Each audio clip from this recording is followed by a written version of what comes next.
Hello student, very good evening to all of you. I hope कि सब अच्छे होंगे और जबरदस्त होंगे। तो तैयारी, एग्जाम की तैयारी जो है बेहतरीन तरीके से कर रहे होंगे। तो कल हम लोग क्वेश्चन नंबर 1 का 1 क्वेश्चन किए थे।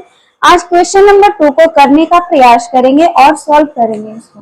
तो क्वेश्चन पढ़ते हैं, क्या बोल रहा है। वही है क्वेश्चन नंबर 1 का क्वेश्चन, जो बोल रहा है प्रश्नावली 5.1 में निम्नलिखित स्थितियों में से किन स्थितियों में संबंध संख्याओं की सूची एपी और एपी है और क्यों है। मतलब अर्थमेटिक प्रोग्रेशन है, इस स्थिति अर्थमेटिक प्रोग्रेशन है और क्यों है, और नहीं भी है तो क्यों नहीं है। तो इस प्रकार हम लोग अर्थमेटिक प्रोग्रेशन समांतर श्रेणी यानी संख्या समान होनी चाहिए, ये तो हम लोग कल पढ़ लिए थे। अब क्वेश्चन बोल रहा है, क्वेश्चन है किसी बेलन में उपस्थित हवा की मात्रा जबकि वायु निकालने वाला पंप प्रत्येक बार बेलन की शेष हवा का 1/4 भाग बाहर निकाल देता है। ये जो बेलन है, बेलन बेलन इस प्रकार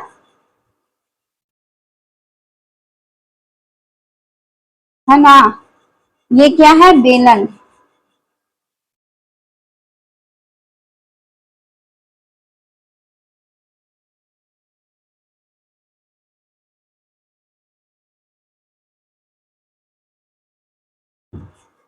ये बेलन है।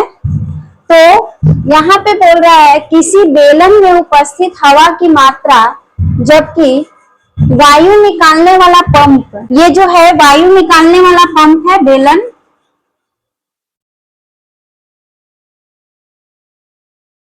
ये हो गया वायु निकालने वाला पंप। यहाँ पे वायु निकल रहा है, ये पंप है। तो प्रत्येक बार बेलन की शेष हवा का 1/4 भाग है।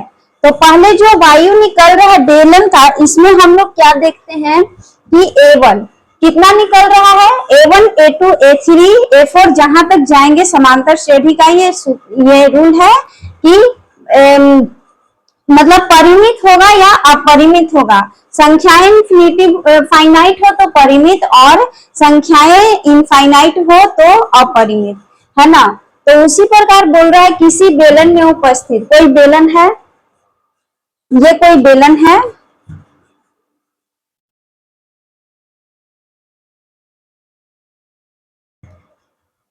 तो बेलन में उपस्थित हवा की मात्रा जबकि वायु निकालने पर पंप प्रत्येक बार एक बेलन निकाल रहा है। तो यहाँ पे क्या लिखेंगे, माना कि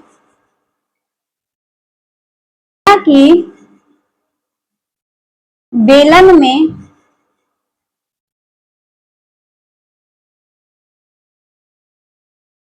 हवा की मात्रा, है ना।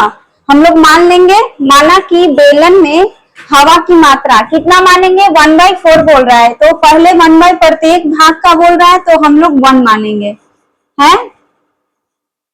तो हम लोग 1 मान लेंगे, यहाँ पे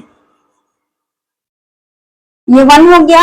अब इसको आगे कि प्रत्येक बार ये जो है A1, इसको क्या 1 को क्या मानेंगे, A1 बराबर 1, ये हो गया। अब A2 निकालना है, जब A1 निकल गया तो A2 ये 1/4 भाग का। तो यहाँ पे जबकि वायु निकालने पर पंप प्रत्येक बार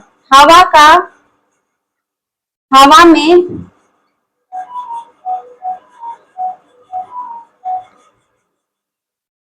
वायु हवा का 1/4 भाग बाहर निकालने पर, है ना। मतलब यहाँ माना कि बेलन में हवा की मात्रा कितना 1 मान लिए, और जो शेष हवा का 1/4 भाग है वो बाहर निकल जाता है। तो शेष हवा का 1/4 भाग बाहर निकालने पर क्या होगा, है ना, 1/4 भाग बाहर निकलेगा तो इसको A2 मान लेंगे, ये A2। तो क्या होगा A2, अब निकालने पे बोल रहा है तो A2 का निकालने पे, तो पहले हम लोग 1/4 भाग कितना, हवा का 1/4 भाग बाहर निकालने पे, तो बेलन का कितना है, हवा का मात्रा है 1, है ना। यहाँ पे बेलन में हवा की मात्रा है 1, तो यहाँ पे माइनस का 1 निकालने पे बोल रहा है तो माइनस होगा। ये हो गया। अब इसको करते हैं 4, 4 बन गया 4 माइनस का 1 यानी 3/4। ये क्या हो A2 निकल गया। अब हम लोग जैसे कि ये A2 ये A1 हम लोग जान रहे थे तो इसी हिसाब से हवा की मात्रा रखकर A2 निकाले। ऐसे ही समांतर श्रेणी में सीढ़ियां बढ़ती चली जाएगी, सीढ़ियां बढ़ती चली जाएगी जहां तक बढ़ाइए आप लोग। तो अब A3 निकलेगा, तो इसको पहले हटाते हैं A3 तो यहाँ पे प्रत्येक बार 1/4 बोल रहा है, तो यहाँ पे कितना आया 3/4। तो 3/4 भाग निकालने पे तो हवा का हम लिखेंगे A3 निकालने के लिए फिर से वही हवा का 1/4 भाग बाहर निकालने पर, ये हो गया हवा का 1/4 भाग बाहर निकालने पे। तो यहाँ पे क्या है 3/4, ये 3/4 इंटू 1/4 भाग हवा का, तो हवा 3/4 आया है, इसमें A3 निकल रहा है यहाँ पे A3। तो हवा का यानी 1/4 का यानी हवा 3/4 का, हवा का 1/4 यानी 3/4 का 1/4 कितना बाहर निकालने पे, तो 3/4 माइनस का 3/4 निकालने पे पूछा है किसका, हवा का कितना 1/4। तो ये हो गया। तो इसको मिटाते हैं तो A1 कितना आया ऊपर लिख देते हैं A1 बराबर 1 और सूची सूची अतः सूची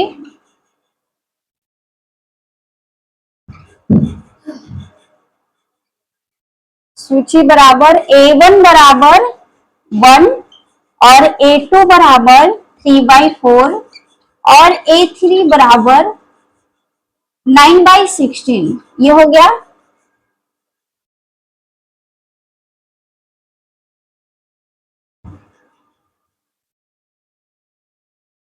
जब हम लोग A1 A2 A3 जान गए हैं तो हम लोग अब क्या जानेंगे, तो हम लोग ये AP का जो फॉर्मूला याद किए थे A1 और A2 A3 ज्ञात करने के लिए सार्वंतर पद ज्ञात करना था। तो सार्वंतर पद जैसे कि D1 D2 D, जैसे कि A का मान भी हम लोग जाने थे कि A1 A2 A3 से समांतर श्रेणी की सीढ़ियां बढ़ती चली जाएगी। उसी प्रकार D1 D2 D3, तो A1 निकालने के लिए सूत्र क्या लगाएंगे D1 बराबर क्या होगा A2 माइनस का A1। ये हो गया।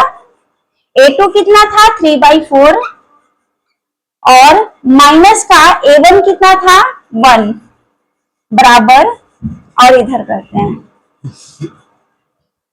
D1 बराबर A2 माइनस का A1। D1 बराबर क्या होता है A2 माइनस का A1। तो A2 कितना है हम लोग का 3/4 माइनस का A1 कितना है 1। ये हो गया। तो 4 1 क्या 4, यहाँ पे 4 और 1 का एलसीएम लिए 4 1 या 4 यानी 1 यानी 3। ये हो गया। और माइनस का ये कितना है 1, तो 1 4 जा 4 यानी 4, तो माइनस का 1/4। ये क्या हो गया D1 आ गया। D1 कितना है माइनस का 1/4। अब हम लोग क्या निकालेंगे D2 निकालेंगे। तो D2 निकालने के लिए क्या करेंगे A3 माइनस A2, है ना। इस प्रकार कल हम लोगों ने सीखा था कि इसमें इससे और A2 जैसे जैसे जैसे समांतर श्रेणी की श्रेणियां बढ़ती चली जाएगी वैसे ही हम लोग इसको सॉल्व करने का प्रयास करेंगे। जैसे कि A4 दिया हुआ रहेगा तो D3 निकालेंगे, A5 दिया रहे, मतलब जितना ही अंक बढ़ता जाएगा, परिमित हो तो ठीक है। तो A3 माइनस A2, तो A3 कितना है 9/16 और A2 कितना है 3/4। ये हो गया। अब इसको 16 और 4 का एलसीएम 16 1 9 माइनस का 4, 400 को 16 और 4×3 = 12, कितना हुआ? 12 में से 9 गया 3, माइनस का 3/16। तो हम लोग यहाँ पे देखिए D1 है और D2 है, क्योंकि यहीं तक हम लोग देखे थे पंप प्रत्येक बार 1/4 बोला था। तो यहाँ पे D1 और D2 को निकाले तो हम लोग ये देख रहे हैं कि इसमें 1/4 आ रहा है और इसमें माइनस का इसमें भी है, बट सेम ही श्रेणी नहीं है। हम लोग क्या पढ़े हैं एपी में, समांतर श्रेणी की सभी श्रेणियां समान ही दिखनी चाहिए, यानी इतने जो संख्या इसमें हो इसमें भी वही संख्या पुट किया जा सकता है, तभी एपी होगा। तो हम लोग यहाँ पे देख रहे हैं कि D1 इसलिए क्योंकि D1 नॉट इक्वल D2 है ना, D1 नॉट इक्वल D2, जैसे कि D1 माइनस का 1/4 है और D2 माइनस का 3/16 है, तो कोई दोनों में इक्वल नहीं है। इसमें हम लोग क्या लिखे, चूंकि D1 नॉट इक्वल D2, इसलिए यहाँ पे देखिए,